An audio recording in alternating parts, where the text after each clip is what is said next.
Moda tasarım çizimlerinde marker kalemler ve kuru boyalar kullanarak yumuşak geçişler nasıl mı yapılır? Hepsini bu videoda anlatıyorum. Merhabalar, bu videomuzda marker kalemler ve kuru boyalar kullanarak bir moda tasarım çizimi renklendirme çalışması yapacağız. Bu serimizde sadece renklendirme çalışmaları yapıyoruz. Çünkü farklı kumaşların farklı dokuların renklendirmeleri öğrenilmesi gereken konularımızın arasında. Kot pantolon dokusu nasıl verilir, triko kazak dokusu nasıl verilir, deri etek dokusu nasıl verilir, bunların hepsini tek tek öğreneceğimiz bir seriye başlıyoruz. Bu serimizin ilk videosu için ben bir sokak tarzı çizim yaptım. Kış modası, deri etek, triko kazak ve kilotlu çoraptan oluşan bir kombini renklendirmeyi öğreneceğiz. Marker kalemlerimiz ve kuru boyalarımız hazırsa başlayalım. Figürümün ten rengiyle çalışmama başlıyorum. İlk önce marker kalemim ile bu renklendirmeye başlayacağım. Figürümün yüzünü boyamak istediğim ten rengiyle markerım ile boyuyorum. Gözlerine girmemeye çalışıyorum, kulaklarını boyuyorum. Daha sonra ellerini boyuyorum. Bacaklarını boyamayacağım burada. Bacaklarına külotlu çorap yapacağım çünkü. O yüzden o alanı boyamıyorum. Aynı kalemim ile bir ton daha geçiyorum ama bu sefer sadece koyulaştırmak istediğim yerlerden geçiyorum. Şu şekilde göz kapaklarının olduğu yerden, burun altından, çene altından ve boynundan ellerinin şu üst kısmı ve parmak araları. Yine aynı şekilde buraya da yapıyorum. Koyuluklarımı vurguluyorum. Markerlar kuruduktan sonra bir kat daha aynı renk ile gittiğinizde çok rahatlıkla geçişler yapabileceğiniz boyalardır. Elime ilk olarak beyaz bir kuru boya alıyorum. Aydınlık yapmak istediğim yerlere dokunuşlar yapıyorum. Alın kısmına bırakıyorum aydınlık. Burun ucuna yapıyorum. Yine şuralarda elmacık kemiklerinde aydınlıklar veriyorum. Çene kısmına aydınlık veriyorum. Diğer renkleri boyamadan önce ilk olarak aydınlık kısımlarımı işliyorum burada. El üstünde, parmakların üstü. Daha sonra belirlediğim ten rengim ile buradaki keskin çizgileri dağıtmak için kullanıyorum. Elinde yapıyorum. Marker ile gittiğim yerlerin üzerinden bir ton geçiyorum. Çünkü koyulaştırdıkça alttaki kuru boyanın da aynı tonda ilerlemesi gerekiyor. Kuru boyamın bir ton koyusunu aldım. Bu sefer elmacık kemiklerin alt kısımları, boyun, kulaklar ve şapkanın, saçın hemen altındaki yer, göz kapakları, bu kısımları koyulaştırıyorum. Bir ton daha koyusunu aldım. Artık net, keskin gölgelerimi vermeye başlıyorum. Şurada boyun altına bir gölge giriyorum. Göz kapaklarına artık şu kısma daha net bir gölge giriyorum. Aynı şeyi bu tarafa da yapıyorum. Kulaklarının iç kısmı, elmacık kemiklerinin altı daha koyu olacak. Yine saç çizgisinin altına hafif dokunuş yapıyorum. Burun deliklerinin altına da yine koyuluk veriyorum. Çene altına da.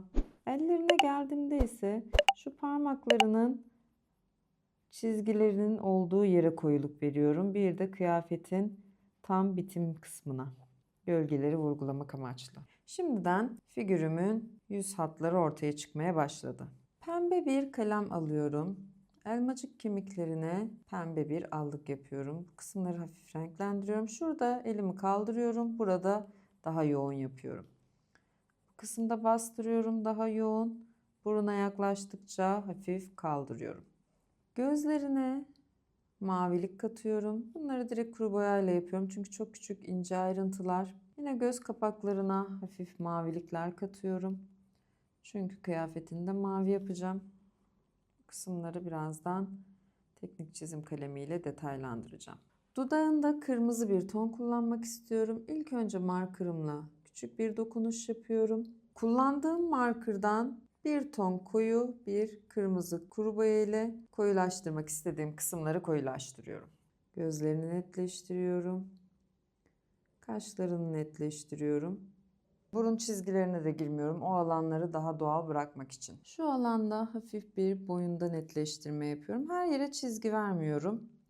Sadece netleştirmek ve ayırmak istediğim yerlerde kullanıyorum. Yine saçlarda da kullanacağım birazdan. Elde şöyle sadece çıktığı yerlerden ve parmak aralarına hafif dokunuşlar verebilirim.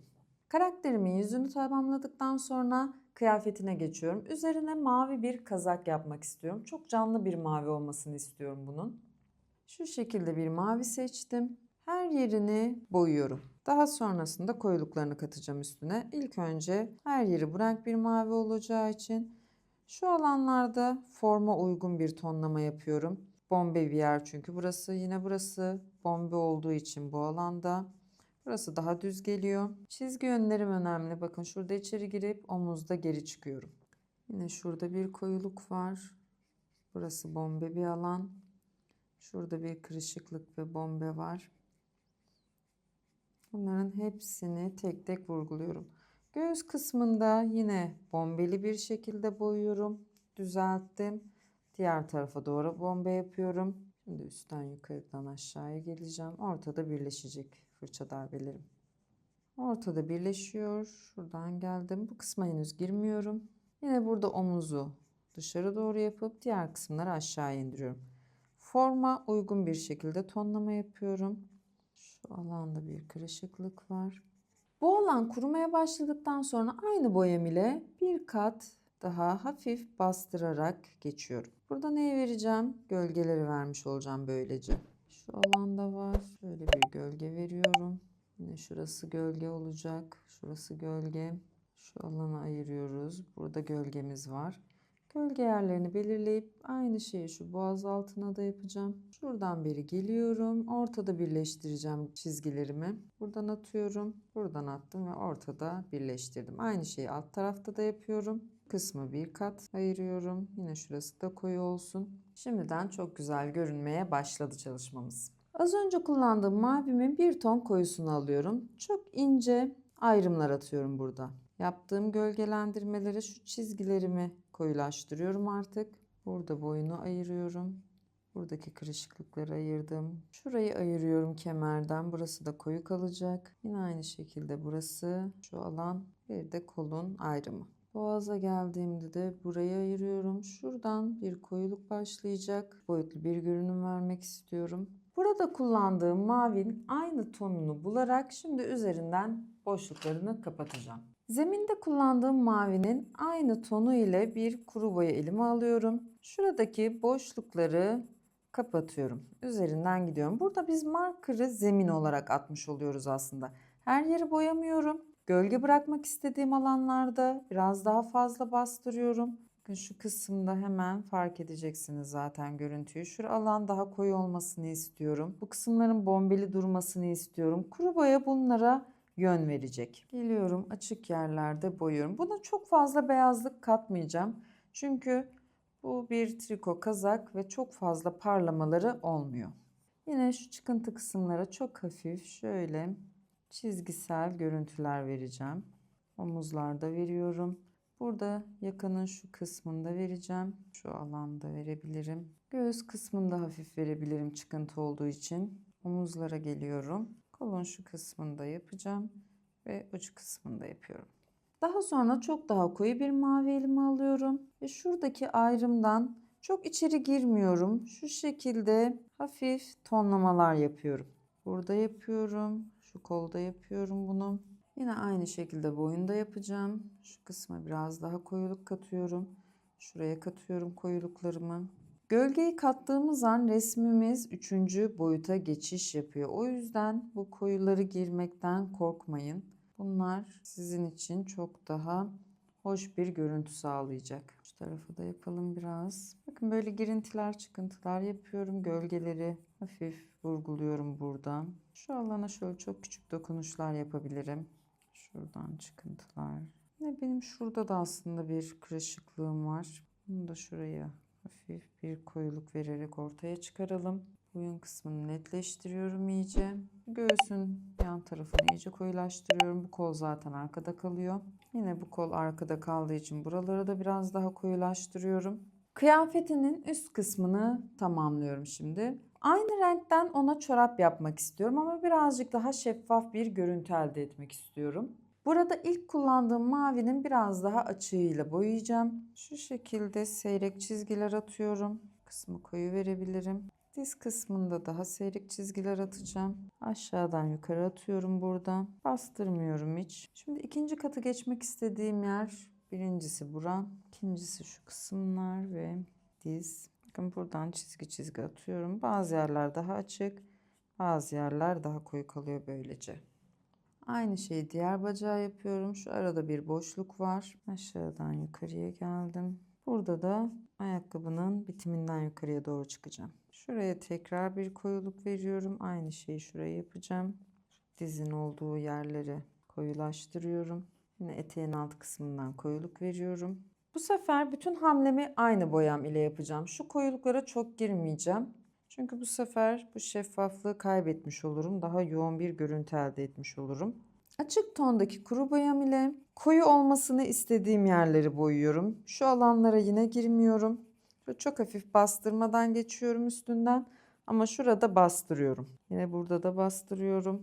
Karşı tarafa da aynı şeyi yapıyorum. Eteğin alt kısmında bastırıyorum. Yukarıdan aşağıya doğru taramamı yapıyorum. Buralarda çok bastırmadan sadece üstünden gidiyorum. Kısmı bastırıyorum. Yine ayakkabıya yakın olan kısmı bastırdım kalemimle. Dizin hizasını bastırıyorum. Orası daha içeride.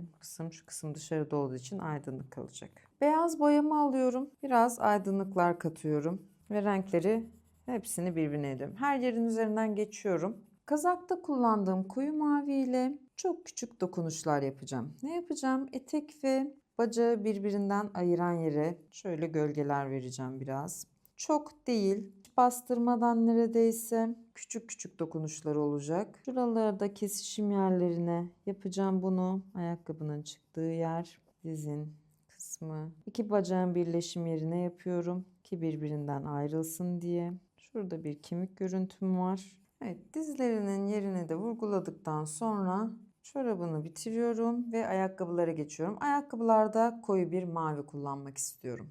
Oldukça koyu bir mavi elime alıyorum ve ayakkabının tamamını boyuyorum. Burayı boyadım, bunu da boyuyorum. Şu an kameradan görünüyor mu çok bilmiyorum ama ben çizgilerimi altta görebiliyorum rahatlıkla. İlk olarak bu çizgilerimi art line ile bir ortaya çıkaracağım. Şu şekilde çıkardım. Ayakkabımın çizgilerini çıkarıyorum ortaya. Yine buradan geliyor ve şurada bir bağcık görüntüsü mevcut. Ayakkabının her yerinde değil de şöyle kesişme yerlerini dış hattında çıkarıyorum. Ayakkabının birbirine girmemesi için buraya yaptım çizgi. Şuradan topuğunu ayırıyorum. Aynı şeyi bu tarafa da yapacağım. Çizgilerimi rahatlıkla görebiliyorum. Burada şöyle dalgalanmalar var. Yine burada bir bağcık görüntümüz vardı. Burada topuğu da vurguluyorum hemen. Burada kullandığım markerın bir ton daha koyusunu elime alıyorum. Şu iç kısımlarda, bu kırıştığı kısımlarda botun, yine şuralarda topukta tamamen içine de koyulaştırmalarımı yapıyorum. Bu ayakkabımın deri görünümünde olmasını istediğim için çok net aydınlıklarda vereceğim şimdi. Onu da beyaz jel kalemler ile rahatlıkla verebilirsiniz. Şöyle kabarık alanlarda, en uçtaki alanlarda kullanıyorum aydınlık görünümünü. Burada kullandığım koyu mavi ile figürümün kemerini yapacağım şimdi. Burayı dümdüz boyuyorum. Şu kısmı gümüş rengi bırakacağım. Yine buraya da bir boya atıyorum. Bir ton koyusu ile kıyafeti ayırıyorum. Kuru boya ile bunlara da çalışma yapacağım. Şu an ilk önce markerı bitirmek istiyorum burada. Yine kemerimin de parlak bir yapıda olmasını istiyorum. O yüzden bazı alanlara şöyle aydınlıklar katacağım. Kemeri direkt gümüş rengi bir kuru boya ile boyayacağım. Marker katmayacağım ona hiç. Siyah kurşun kalemimi aldım. Bakın şuralarda netleştirmeler yapıyorum. Burada hiç mavi ile dağıtma yapmıyorum. Zaten küçük bir alan. Gölgeleri siyah kalemim ile vurguluyorum. Burada da aynısını yapacağım. Bu ayıralım. Aynı şey kemerde de yapıyorum. Şu şekilde kıyafetten ayırıyorum öncelikle. Sonra şu kemerin tokasından ayırıyorum.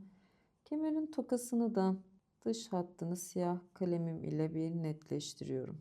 Mavi kullanacağım alanları bitirdim. Şimdi eteğini yapacağım. Eteğinde bir turuncu kullanmak istiyorum. Canlı bir renk olmasını istiyorum ve buradaki maviyi bozacak karşıt bir renk olarak turuncuyu seçtim. En açık tonum ile bir ton atıyorum. Bunu katman katman koyulaştıracağım. Şu şekilde geldim. Daha canlı bir turuncuya çevireceğim bunu ama ilk önce bir açık renkte olmasını istediğim için parlak bir etek yapmak istiyorum. Bir zemin atıyorum o yüzden. Bazı yerlerini aydınlık bıraktım. Bir ton daha koyu turuncu elime alıyorum. Şu çizgilerin olduğu yerlerde bazı alanları aydınlık bırakıyorum. Buralar koyu kalsın. Daha da koyu bir ton gireceğiz tabii ki. Hiçbir zaman tek bir renge boyayıp çalışmamızı bırakmıyoruz. Bu turuncunun da bir ton koyusunu kullanarak kırışıklıkları netleştiriyorum ve gölge yerlerimi belirliyorum. Şurada bir gölgem var. Ne burada var. Kemerin altında var. Şu şekilde iniyor ve şöyle yandan gelen bir kırışıklığım var. Bunları çiziyorum. Alt kısımlarına da biraz koyuluk verebilirim. Şimdi turuncu kalemimi elime alıyorum. Çizgileri birbiriyle yediriyorum. Koyu alandan açık alana doğru gidiyorum. Koyu alanda kalemimi bastırıyorum. Açık alana geldiğimde bırakıyorum. Koyu alanda bastırdım. Açık alana geldiğimde bıraktım. Sürekli bu hamleyi yapıyorum. Böylece bu çizgisel görüntü ortadan kalkmış oluyor. Her yerinde bu şekilde yediriyorum. Koyu alanlarda daha çok bastırıyorum. Alt kısımlarında yine yapıyorum bu eylemi. Daha sonra beyaz kuru boyamı alıp şu aydınlık kısımları daha da vurguluyorum. Siyah boyamı aldım kuru boya olarak. Şuradaki kırışıklıkları artık son dokunuşlarını vermek için daha net bir hale getiriyorum. Bu şekilde koyuluklarım var. Eteğin alt kısmını bacaklardan artık ayırmak istiyorum.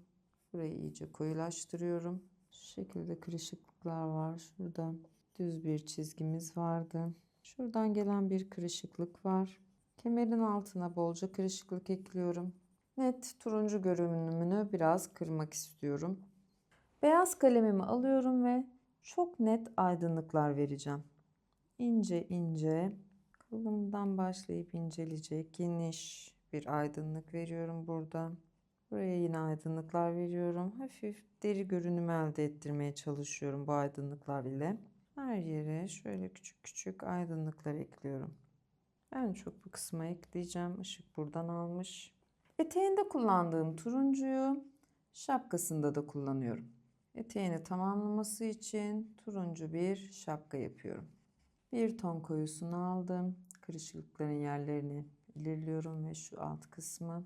Turuncu kuru boyayla de renkleri birbirine yediriyorum. Koyu yerleri daha koyu verip açık yerleri daha açık yapıyorum. Son olarak yine siyahımı aldım. Ayıracağım yerleri belirliyorum. Şuradaki kırışıklığı vurguluyorum. Burada içeri girmiş bir kırışıklık var. Yine şuradan gelip içeri doğru giren bir kırışıklık var. Bu şapkada çok fazla aydınlık vermeyeceğim. Burada yaptığım gibi sadece beyaz boya ile kuru boya ile şöyle hafif aydınlıklar girebilirim bombe yerlere. Saçına geldim. Saçını şöyle bir bal rengi gibi bir renk yapmak istiyorum. Ne çok açık ne çok koyu bir renk. Dümdüz bir saç olacak. Arkaya doğru inen bir ton koyusu ile gölgelerini belirliyorum. Bu şekilde ense kısımları ve şapkanın alt kısımları daha koyu. İlk boyadığım rengin kuru boyasıyla yine birbirine yediriyorum renkleri. Figürümü tamamladım. Ben arka planı hareketlendirmek için arkaya bir yazı yazdım. Yine buraya ünlü modacılardan birinin bir sözünü yazdım. Siz arka planı boyayabilirsiniz. Ben şimdi buradaki alanı renklendirmek istiyorum. Lila'ya yakın bir mor seçtim. En açık tonunu seçtim burada. Harflerimi netleştiriyorum, ortaya çıkarıyorum. Resmimi hareketlendirmek istiyorum. Her resimde diyorum, resimlerimizi ne kadar hareketlendirirsek, ne kadar birbiriyle bağlantılı şeyler eklersek izleyiciler resimlerinize o kadar uzun süre bakar, daha çok beğeni toplar. Harflerimi tek tek boyuyorum. Buna kat geçmeyeceğim. Tek ton bir şekilde bırakacağım bunu. Alttaki yazıyı da aynı tonun bir koyusu ile yazabilirim.